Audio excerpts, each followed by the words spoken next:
Olá, está começando mais um Viver Ciência, o programa que mostra as pesquisas desenvolvidas no programa de pós-graduação da Universidade Federal de Goiás. Programas femininos de televisão podem influenciar a entrada de mulheres de baixa renda no mercado de trabalho? Esta é a pergunta-chave da pesquisa coordenada pela professora da Faculdade de Informação e Comunicação, FIC-UFG, Ana Carolina Temer. Ela está aqui no estúdio para falar sobre a pesquisa, junto com a professora Simone Tuso, que também é integrante do estudo. Sejam bem-vindas, obrigado por terem aceitado o nosso convite. Nós aqui agradecemos, é muito bom estar aqui. Eu acho que uma das missões do pesquisador é divulgar o seu conhecimento. E esse é um momento muito importante para nós, justamente que estamos socializando os resultados da nossa pesquisa. Bem-vinda, Simone. Privilégio, muito obrigada. É um prazer estar aqui com você. Influências da mídia na inserção da mulher no mercado informal de trabalho. Cidadania, Mulher e Trabalho. Este é o nome da pesquisa que você vai conhecer a partir de agora. O projeto Mulheres do Sol e da Lua nasceu de um edital do CNPq que buscava estudar principalmente mulheres que não tivessem formação escolar, formação acadêmica. Nós trabalhamos isso em outra perspectiva, a formação da mulher para o mercado de trabalho. O mercado de trabalho principalmente formal, tá? Pessoas que passam pela universidade ou por cursos técnicos e aí são absorvidas pelo mercado de trabalho. E nós vemos que a mulher, muitas vezes, ela não passa por essa formação acadêmica ou mesmo técnica e que ela vai para o mercado de trabalho, principalmente a mulher já de uma certa idade, sem uma preparação para o trabalho. Então, o que ela faz? Ela muitas vezes leva para a rua as atividades que ela já faz em casa. Então ela se transforma em cozinheira, às vezes em costureira. E nós buscamos entender como esse processo ocorreu, no caso nosso específico de Goiás, na Feira do Sol e da Lua. A pesquisa foi concluída e resultou em um livro que pode ser baixado no blog. Também foi produzido o documentário Mulheres do Sol e da Lua, que mostra o cotidiano das feirantes. O que nós descobrimos, primeiro, foi que o mercado informal ele é muito voltado para a mulher. A mulher se apropria muito desse mercado porque ela não tem outros espaços. Ela não faz por um desejo próprio, ela faz porque não tem inserção no mercado de trabalho formal. Mas uma vez que ocupa esse mercado, ela consegue se sair muito bem. Então nós descobrimos que as mulheres que vão para esse mercado, elas conseguem realizar um excelente trabalho, conseguem ter lucratividade. E o que foi mais importante para a gente? Nós estudamos a relação delas com a mídia, no caso a televisão. Então vimos como a televisão é fundamental para que essa mulher desenvolva o seu trabalho na feira.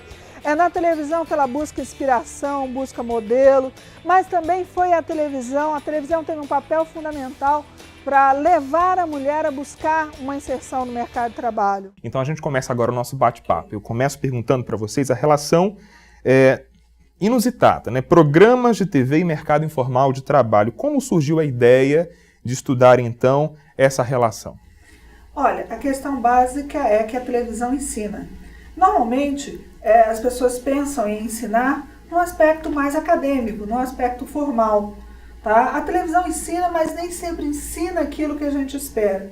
A televisão veio num momento de grande mudança, veio para Goiânia, veio para o Brasil, num momento de grande mudança, e essas mudanças sociais continuam acontecendo. Então, a televisão também ensina a conviver com essas mudanças. No caso, ela ensinou a mulher que não tinha formação para o trabalho, uma formação técnica, uma formação acadêmica, a ir para esse mercado de trabalho que se mostrou fechado. Então a mulher acaba ocupando espaços informais, que não significam necessariamente espaços de pouco valor, de pouco retorno financeiro. Tá? Então, o nosso estudo visa entender como se deu essa relação. Eu queria saber um pouquinho a respeito dessa tese de que essa relação entre TV e mercado informal, isso foi surgindo a partir do ponto de partida da pesquisa ou de acordo com o desenvolvimento essa ideia foi criando corpo? Nós começamos com uma determinada ideia, começamos com um desenho de pesquisa que envolvia as mulheres nesse mercado informal de trabalho e nessa relação, o que se aprende na televisão, até que ponto a televisão efetivamente está ensinando.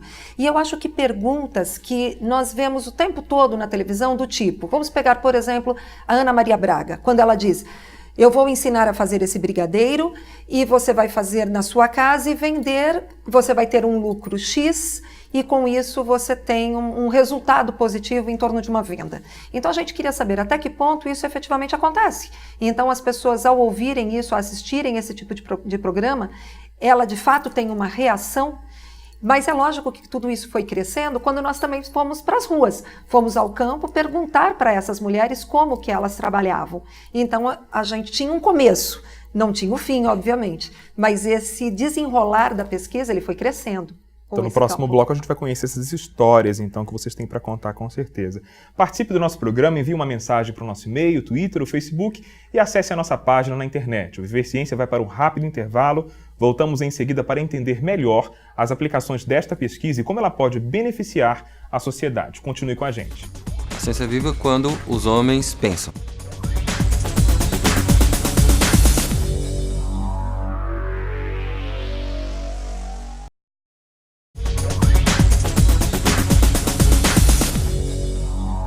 O Viver Ciência está de volta com a presença da doutora em Comunicação Social, Ana Carolina Temer, e a doutora em Comunicação, Simone Tuso. Estamos falando de um estudo da UFG que tem o objetivo de analisar e perceber de que maneira e em que medida o jornalismo de serviço no programa feminino, os programas femininos de televisão, influencia no processo de inserção das mulheres de renda média e baixa, sem formação acadêmica ou profissionalizante, nesse contexto do mercado de trabalho informal. Quer conhecer um exemplo desta relação? Acompanhe mais um trecho da reportagem. Eu estava num processo, eu estava doente. A verdade é essa, eu estava doente, eu estava com depressão e síndrome do pânico. Eu não tinha ânimo para fazer nada, não tinha disposição para nada. A minha vontade era só de chorar e ficar quieta dentro de casa. Eu não saía para a rua. Quando me chamava para sair, eu já pensava como que eu ia fazer para voltar. E teve um dia que eu estava assistindo a televisão e passo num programa de artesanato.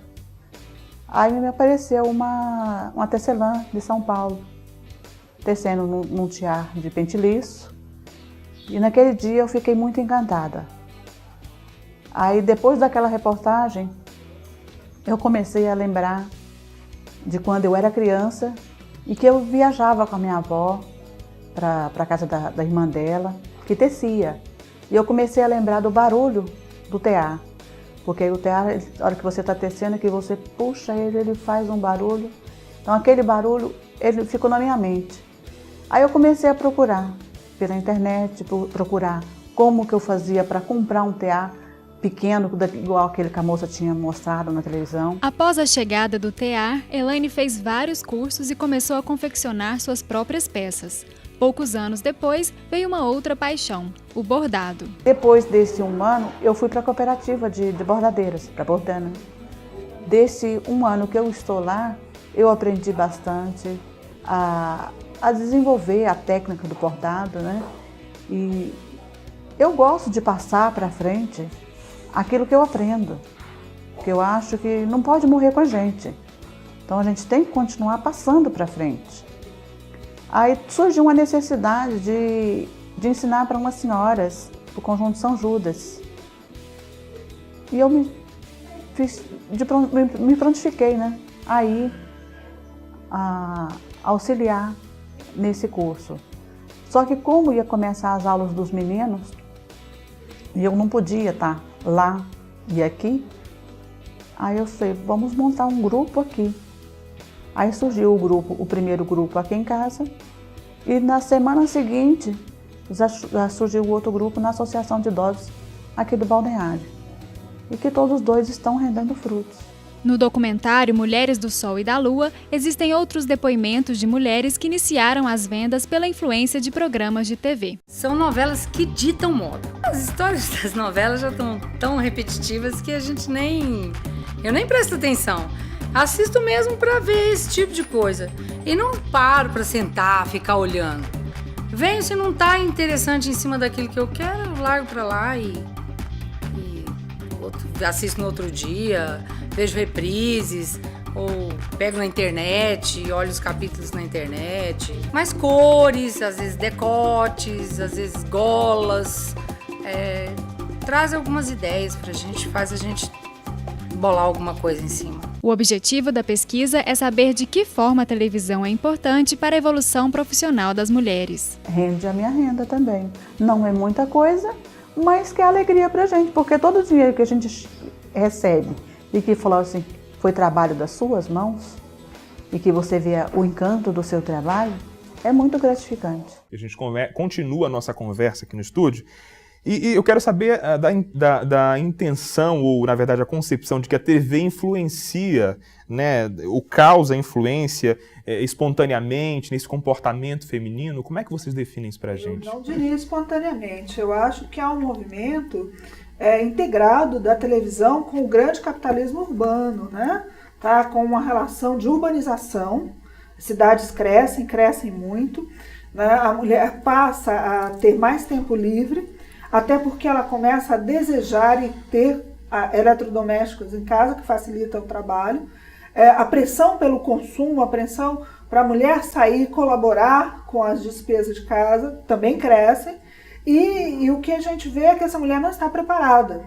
Aí sim o conteúdo da televisão passa a atender aos desejos. Como você colocou, ela não tem uma escolaridade alta, ela não tem um treino para o trabalho, uma formação técnica, uma formação profissional, ela acaba levando para a rua as coisas que ela já faz em casa. Isso significa muitas vezes trabalhar com comida, com roupa, com maquiagem, com beleza, com sapato, bolsa, todo esse universo feminino.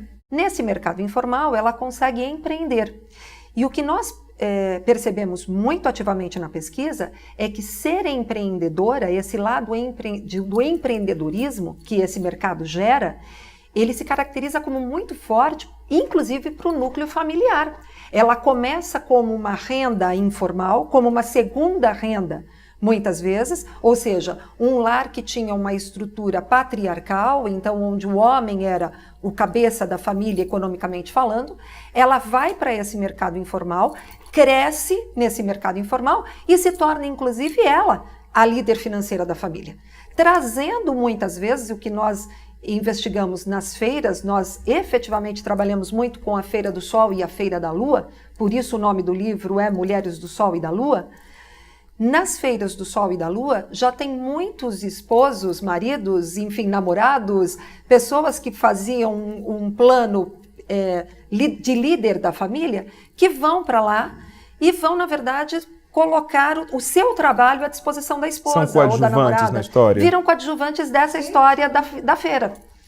Então, é uma relação que se transforma na informalidade, mas que cresce dentro da residência, dentro do lar, enfim, como algo que muitas vezes está se sobressaindo ao próprio mercado formal.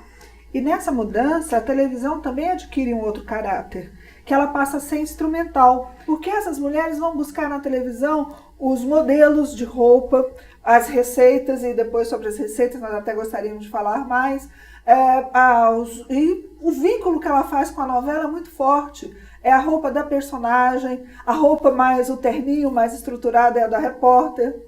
Tá? Então a televisão passa a ter um valor de vínculo com o mercado da moda, vínculo com o mundo onde é produzido essa moda, tá? Vínculo com o mundo maior do que aquele em que ela está naquele momento.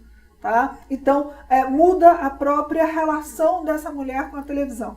E eu queria ouvir uma história agora, né? Algum fato surpreendente no decorrer da pesquisa que vocês possam dar para a gente aqui no programa. Houve uma fala de uma das empreendedoras, né, que disse o seguinte: não, a televisão para nós é tudo. Hoje, a televisão mostra tendência. Saiu da televisão, amanhã é liquidação. Então, essa tendência e liquidação ficou para a gente muito forte também. Está na televisão é tendência, fora da televisão é liquidação. Na próxima feira, a novela mudou, as roupas da mulher principal ou da artista principal na novela anterior é a liquidação. Agora, uma curiosidade, uma observação, é que ao mudar essa relação com a televisão, ela muda também um pouco da predisposição que ela tem com a televisão. E muitas chegaram para mim e disseram assim, olha, eu não tenho mais prazer em ver televisão. Ver televisão para mim é trabalho. Eu vejo a televisão com um bloquinho na mão, anotando as tendências. Então, aquele espaço que eu tinha de lazer não existe mais. Existe o espaço do trabalho, porque a televisão é onde eu me informo das coisas que eu tenho que vender. Bem, para responder a questão central da pesquisa, de que maneira, em que medida os programas femininos ou revistas femininas ou televisão, enfim, influenciam diretamente na inserção dessas mulheres nesse mercado? Eu queria só concluir aquela questão da culinária, porque eu achei que isso pode ser importante, quando ela diz o seguinte, eu não faço essa culinária do Edu Guedes ou da Ana Maria Braga, porque essa culinária é muito cara. Se eu sair por aí usando esses ingredientes que eles pedem ou que eles dão a receita, eu não tenho lucro. Então, a culinária é algo que efetivamente não vai para a feira. Mas tem uma curiosidade, a decoração da culinária vai. Então, ela continua fazendo o mesmo bolo que ela fazia antes, né? Mas com a decoração do Edu Guedes, ou da Ana Maria, ou da Palmirinha, enfim. E isso vende, mas o bolo continua sendo o mesmo. Então, eu acho que isso também, para iniciar essa sua pergunta, no sentido até que ponto isso influencia 100%. Influencia em todos os sentidos nessa relação. Eu diria que influencia marcadamente em 2 pontos, só para separar em termos de dados. Sem dúvida, a televisão é muito importante para essas mulheres. Ela é importante em termos práticos, porque oferece o modelo para ser copiado. Modelo em vários sentidos, modelo da roupa, modelo do bolo, modelo do que ela vai produzir, em bolsa, sapato, maquiagem, tá? Mas também oferece o modelo de mulher que elas querem ser. Ok, daqui a pouquinho, no Viver Ciência, as nossas entrevistadas vão responder mais perguntas. Desta vez, com a participação de um especialista. Continue com a gente, este é o programa Viver Ciência. Para que a ciência seja confiável, ela precisa seguir regras. As regras são internacionais, a maioria delas. No Brasil, a Associação Brasileira de Normas Técnicas é o órgão encarregado de definir quais são as regras que têm que ser usadas para que um conhecimento seja confiável do ponto de vista da ciência. Né? Não é confiável do ponto de vista do indivíduo. Por exemplo, às vezes o conhecimento que você escreve num jornal, ele é confiável pelo seu nome. Mas se você não usa as normas técnicas, não tem como uma pessoa que não te conhece, confiar no seu conhecimento. Então é para que os desconhecidos, aqueles que não te conhecem, confiem no seu conhecimento. Então, a Associação Brasileira de Normas Técnicas trabalha sobre como é que você vai citar um determinado conhecimento, porque nenhum conhecimento é totalmente novo. Então, eu tenho um determinado conhecimento, mas eu busquei um parágrafo, ou uma frase, ou uma citação, ou uma afirmação de um outro pesquisador. Então, eu tenho que citar. Como é que se cita esse nome? De acordo com as normas técnicas expedidas pela ABNT. Outra coisa, se eu vou escrever um artigo científico, ele tem que ter começo, meio e fim. O que é um sumário? O que é um prefácio? Todas essas normas sobre a publicação, elas são reguladas pela ABNT. E elas seguem, na verdade, padrões internacionais. É para que uma pessoa, por exemplo, lá da Inglaterra, leia um conhecimento produzido, por exemplo, por mim, aqui no Brasil, e ele não me conhece, não sabe qual é a minha qualidade acadêmica, mas pelo rigor com que eu tratei aquele conhecimento, ele pode conferir tudo o que eu disse.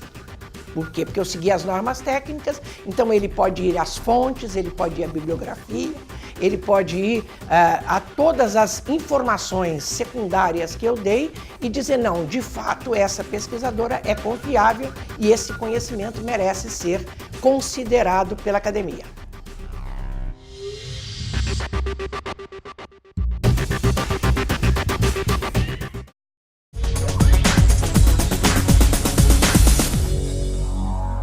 Nós já estamos de volta, estamos falando sobre a pesquisa Influências da Mídia na inserção da mulher no mercado informal de trabalho. Cidadania, Mulher e Trabalho. Quem vai fazer pergunta sobre a pesquisa agora é Edilamar Rezende, que é presidente do Centro Popular da Mulher. Como você vê a autonomia das mulheres e a garantia dos seus direitos econômicos com a afirmação da cidadania sem a socialização das tarefas domésticas? Por favor, professora. Quando a mulher tem acesso ao trabalho, ela consegue reivindicar mais os seus direitos, ela consegue... E a mulher tem uma característica muito importante. Normalmente ela pensa muito nos filhos, mais do que os homens em geral. Então ela consegue trazer benefícios para ela mesma e para os filhos. Então quando a mulher tem acesso ao trabalho, a cidadania cresce, ela adquire uma nova feição para a mulher e para os filhos dessa mulher. Ok, vamos a mais uma pergunta. Na sua opinião, a mídia incentiva a mulher a empreender ou a consumir? Ok, por favor, Simone. A mídia incentiva a mulher a empreender e a consumir. As duas coisas. Mas, na verdade, eu vou até pegar como gancho a pergunta anterior que falava de cidadania. E ao se falar de cidadania hoje, nós tínhamos uma concepção do que é cidadania, e temos, obviamente, o conceito clássico do que é cidadania, dos direitos e deveres. Mas a linguagem do que é cidadania hoje, narrada pela mídia, ela tem uma mudança muito grande.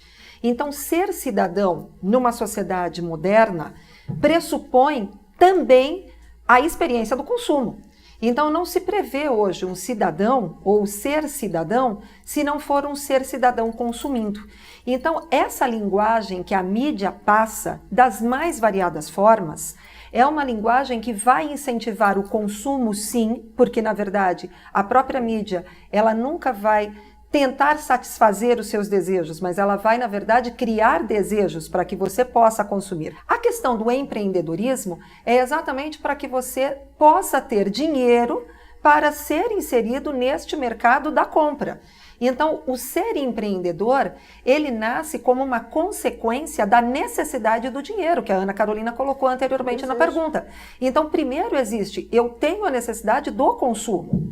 Só que para conquistar o consumo, eu preciso de dinheiro. Se eu não consigo ter uma qualificação para ir para o mercado formal de trabalho buscar esse dinheiro, eu vou buscar esse dinheiro informalmente. Como é possível fazer pesquisa relacionada à mídia e cidadania na UFG? O que vamos saber agora no quadro Caminhos da Ciência.